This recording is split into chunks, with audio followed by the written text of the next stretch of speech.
Neighbors reported flickering lights, unexplained shadows moving behind the windows, and a faint laughter echoing through the night, a sound eerily similar to William's iconic voice. Some claimed to see a silhouette in the upstairs window, standing still as if watching the bay. Others spoke of hearing whispers near the property, words indistinct but carrying a strange warmth, as if the spirit was not one of malice, but of longing. Paranormal enthusiasts were drawn to the mansion, eager to uncover the truth. A few who managed to enter, whether through invitation or trespassing, described an overwhelming sense of energy inside. One investigator swore he heard a voice say, "Still here, still laughing," just before his equipment malfunctioned. Another reported feeling a sudden wave of sorrow in Robin's former office, only for it to be replaced moments later by an inexplicable sense of joy. One of the most chilling encounters came from a local fisherman who frequently passed by the house at night. He claimed to have seen a soft blue glow illuminating the windows, pulsating like a heartbeat. It wasn't a reflection, and it wasn't a trick of the eye, he insisted. It was like someone or something was still inside, moving from room to room. Despite the eerie tales, those who knew Williams personally dismissed the idea of a haunting as mere imagination. However, they did acknowledge that his presence, his kindness, his humor, his essence left an indelible mark on the house and the hearts of those who loved him. Perhaps, if his spirit lingers, it is not to frighten, but to remind the world that even after death, laughter never truly fades. One late autumn evening, a young couple taking a stroll along the quiet waterfront claimed they saw something or someone standing near the edge of Williams' property. At first, it appeared to be an ordinary figure, gazing out at the water motionless. But as they walked closer, the shadow seemed to dissolve into the night air, leaving behind only the faint sound of what they swore was soft chuckling. The next morning, curiosity got the best of them. They returned to the spot and found something odd. A single footprint in the damp soil. Just one. As if whoever or whatever had been standing there had never taken another step. An even stranger account comes from a former friend of Williams, who had not set foot in the house since his passing. One night, his phone buzzed with an unknown number. He almost ignored it but decided to check the voicemail. There was static at first. Then, a voice warm, familiar. A whisper that sent chills down his spine. "Hey, you there? It's me. What's the matter? Cat got your tongue?" The message ended with a burst of static, followed by laughter. Soft, fading. He replayed it over and over, convinced it had to be a prank. But the number was untraceable. And the voice? He knew that voice better than his own. Though the house remained mostly empty, occasional caretakers and maintenance workers were hired to check in. One such worker, a man named Luis, recounted an incident he refuses to talk about to this day. While locking up one evening, he noticed the light was on in an upstairs room. The problem? There was no power in the house. The electricity had been shut off months ago. He hesitated but decided to go inside. The air was thick, heavy. The closer he got to the room, the more his chest tightened. When he reached the doorway, the light flickered then cut out completely. And in that perfect, suffocating darkness, something breathed behind him. Luis ran. He never returned. But the strangest phenomenon, the one that has left even skeptics uneasy, is what happens at exactly 3:08 a.m. Multiple witnesses, on separate occasions, have claimed to hear a voice outside the house. A voice that seems to come from nowhere. It begins mid-sentence, as if continuing a joke already in progress. The words are always different, but they always end the same way, with laughter, and then silence. A silence so deep, so absolute, that even the waves seem to hold their breath. What happens next? That's the question no one has been able to answer. Yet, a local real estate agent, considering the house for potential buyers, visited the property one morning just after dawn. As she walked up the driveway, she felt an odd stillness in the air. No birds, no wind, just an unnatural quiet. She took a few photos of the exterior, planning to use them for a listing. But as she glanced at her phone's screen, her breath caught in her throat. In the upstairs window, barely visible against the dim light, was the outline of a man. She looked up immediately. The window was empty. The house was supposed to be vacant. Heart pounding, she hurried inside, searching the rooms one by one. Nothing. The doors were locked, the air stale with disuse. But something felt off. When she checked her phone again, the photo had changed. The figure in the window was no longer just standing. It was smiling. A retired theater director who had once worked with Williams visited the area out of nostalgia. One night, as he sat on a nearby dock, gazing at the house across the water, he heard something peculiar, a faint, rhythmic sound, carried on the breeze. Took him a moment to recognize it. Applause. Soft, distant, almost like an audience at the end of a performance. It swelled for a few seconds, then faded. And then came a voice, quiet but distinct, whispering as if just behind his ear. "Thank you. You've been a wonderful crowd." He turned sharply. No one was there. A group of ghost hunters, eager to investigate the growing rumors, managed to gain temporary access to the house. They set up cameras, EVP recorders, and thermal sensors, expecting the usual cold spots and flickering lights. Instead, they found something more unsettling. A single door, an old wooden one leading to a small study, refused to stay shut. They locked it. It opened. They barricaded it. It creaked, trembled, then swung open with a slow, deliberate motion. At one point, one of them, nervous but skeptical, spoke into the dark. "Is someone here?" A long pause. Silence. Then, through the static of their recorder, a voice. Soft, playful, familiar. "Knock, knock." Their equipment cut out. To this day, no one has been able to explain the strange happenings in the house.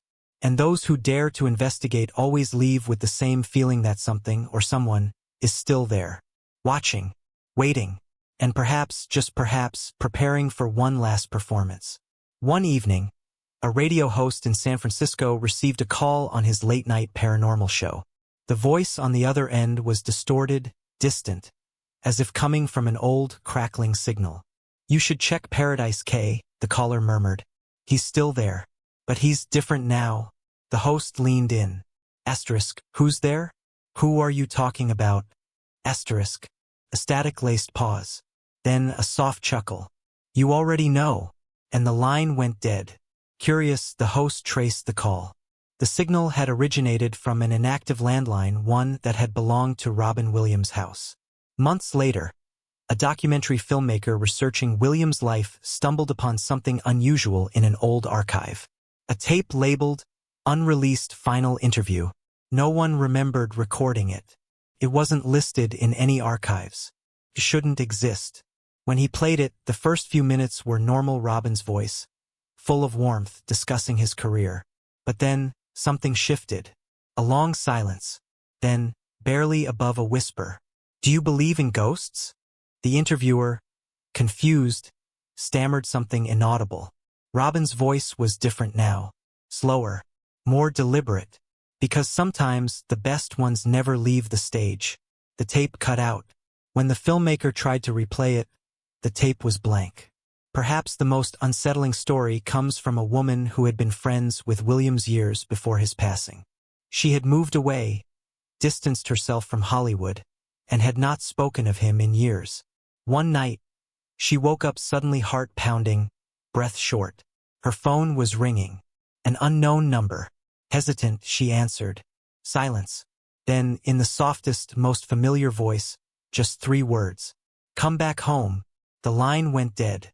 She stared at the phone, her hands trembling. The call had come from Paradise K.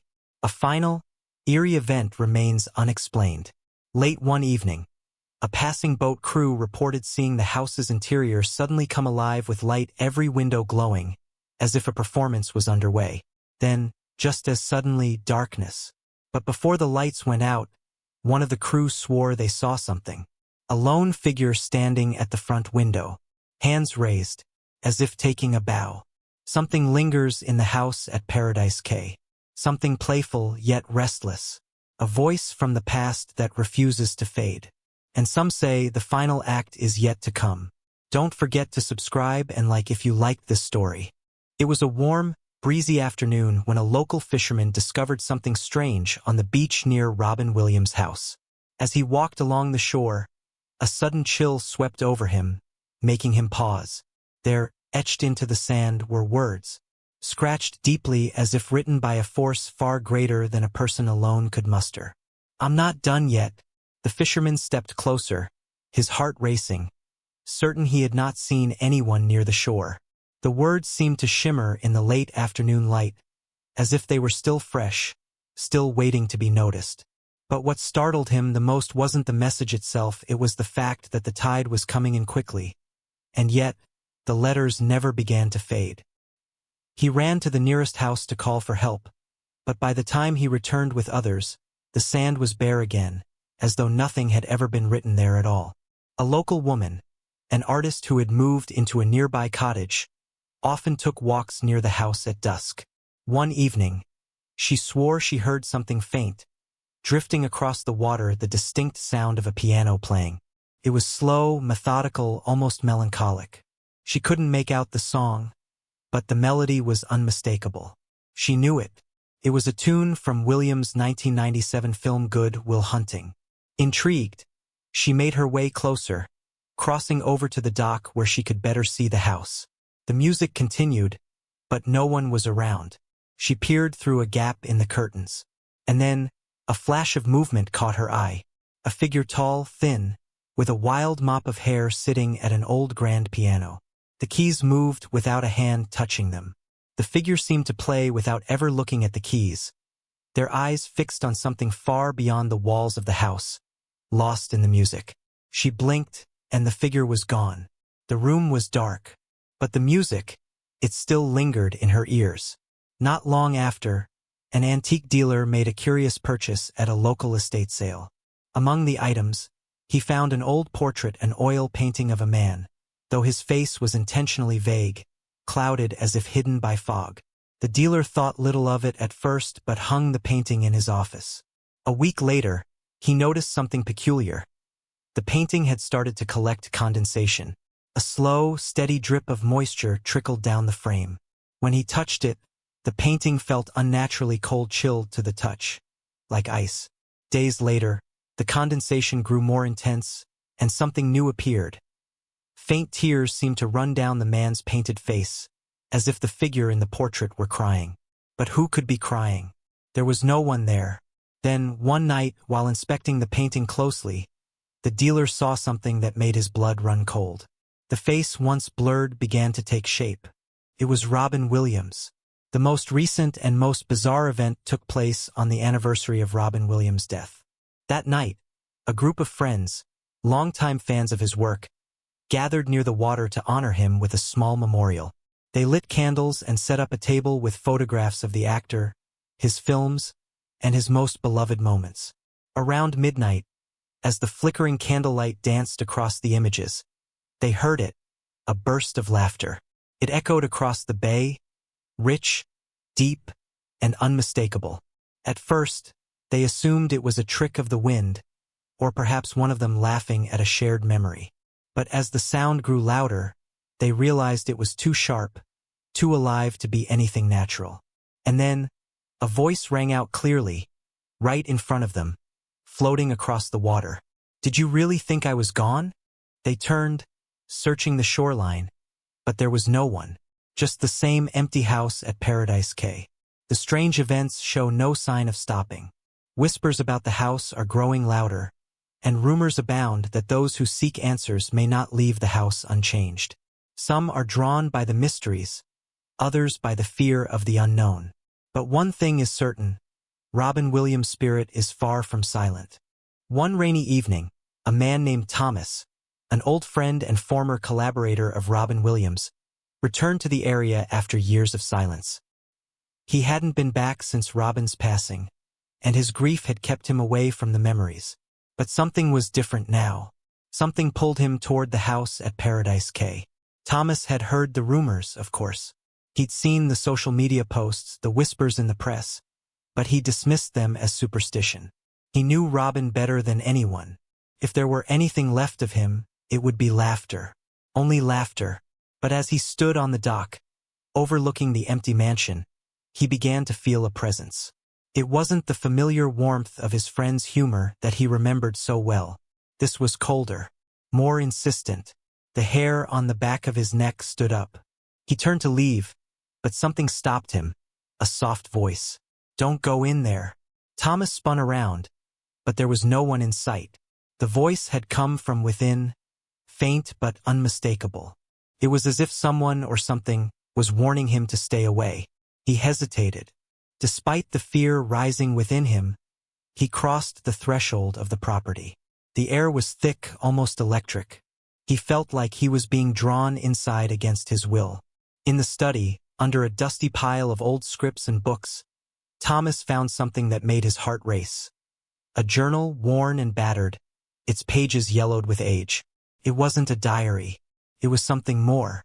As he opened it, the first few pages seemed mundane enough notes on a movie script, reflections on his personal life. But then, as he flipped further, the writing grew darker. "I can't leave. I keep hearing the laughter. It's like a trap. The more I listen, the more it pulls me back. It's not just my voice I hear anymore. There's something else in the room with me. Something watching. Something waiting." The entries continued in a similar vein, each page more frantic than the last. "I know I'm not crazy. I've seen it. The shadows, the faces, the laughter, it's everywhere. I'm starting to wonder if it's me that's haunting this place, or if it's something else. Something darker." Thomas couldn't continue reading. He slammed the journal shut, feeling the weight of it in his hands, as if the words had come alive. The laughter in the distance grew louder, rising in volume, as if something was encouraging him to finish. Outside, the storm had worsened. Lightning cracked across the sky, illuminating the mansion in bursts of white light. As Thomas made his way back to the front door, a sudden, sharp sound stopped him in his tracks. Piano. It wasn't just any piano. It was the same eerie tune the woman had heard from the cottage. It came from upstairs, distant but unmistakable. The same melody from Good Will Hunting, but distorted, as if played by someone or something who didn't know how to stop. Thomas moved toward the stairs, the music growing louder and more jarring with each step. His hand gripped the railing as if he were being pulled by invisible strings. When he reached the top of the stairs, the door to the study slammed open on its own, revealing something he hadn't anticipated. The room was bathed in an unnatural glow, the air thick with a presence he couldn't explain. On the desk, there was something new, a fresh piece of paper, scrawled with a single sentence. "He won't stop until you join him." Thomas felt a chill run through his entire body. He was being warned not just by the house, but by Robin himself. Something was trying to drag him into the endless loop of that final performance, that final act. And it wasn't ready for the curtain to fall.